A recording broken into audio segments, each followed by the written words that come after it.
म भोटेमाझीको बारेमा किन बोल्छु त?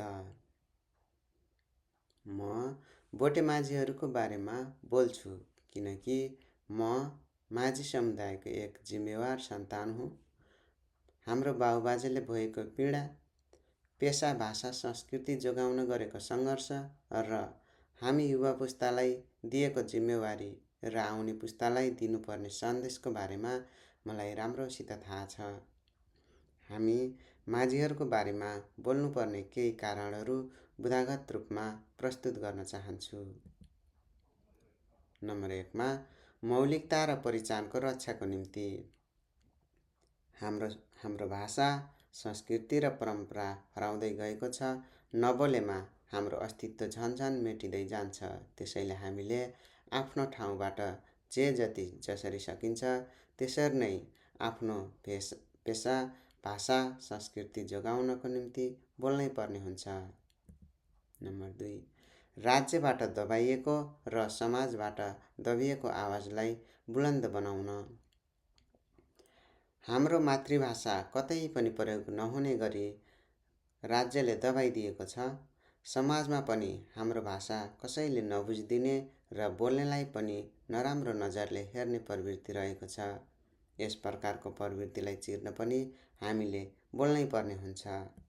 नम्बर 3 हाम्रो समुदायको विषय बहस बनाउनको निम्ति। चुप बस्ने हो भने हाम्रो समाज अझै हेपिन्छ, अझै हराउँदै जान्छ।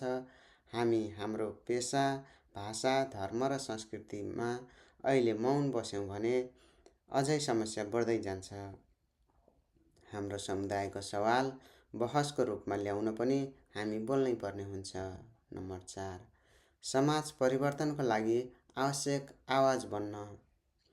कुनै पनि आन्दोलन आवाजबाट सुरु हुन्छ भने चाहिँ आवाज भएका जाने बुझेका मित्रहरू एकै ठाउँमा ल्याउन र ससाना आवाजलाई ठुलो रूप दिनको निम्ति हामी बोल्नै पर्ने हुन्छ। नम्बर 5 हिजो शिक्षामा वञ्चित बनाइएको थियो। कतिपयले भोग्नुभयो कि भएन। हामीलाई भोटेमाझी भएकै कारणले कसैले पनि ऋण नदिने, भोटेमाझीका छोराछोरीहरूले किन पढ्नु पर्यो, किन पढाउनु पर्यो भनेर दुरुसान गर्ने गर्थे।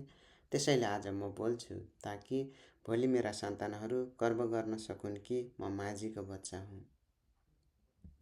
नम्बर 6 सामाजिक न्यायको लागि। आजभोलि समावेशीकरण भनिए तापनि ठाउँ ठाउँमा हाम्रो आवाजहरू दबाइएकै छ। हाम्रो समुदायलाई पनि समान अवसर, समान न्याय, समान सम्मान मिल्नु पर्दछ। र निष्कर्षमा म बोल्छु किनभने मेरो पुर्खाहरूको दबिएको आवाज निकाल्नु छ, बाबुबाजेले सुम्पेको जिम्मेवारी पुरा गर्नु छ, आउने सन्ततिलाई यी कुराहरूमा नअल्झाइकन सुनौलो भविष्यको रेखा कोर्नु छ। हस्त नमस्ते।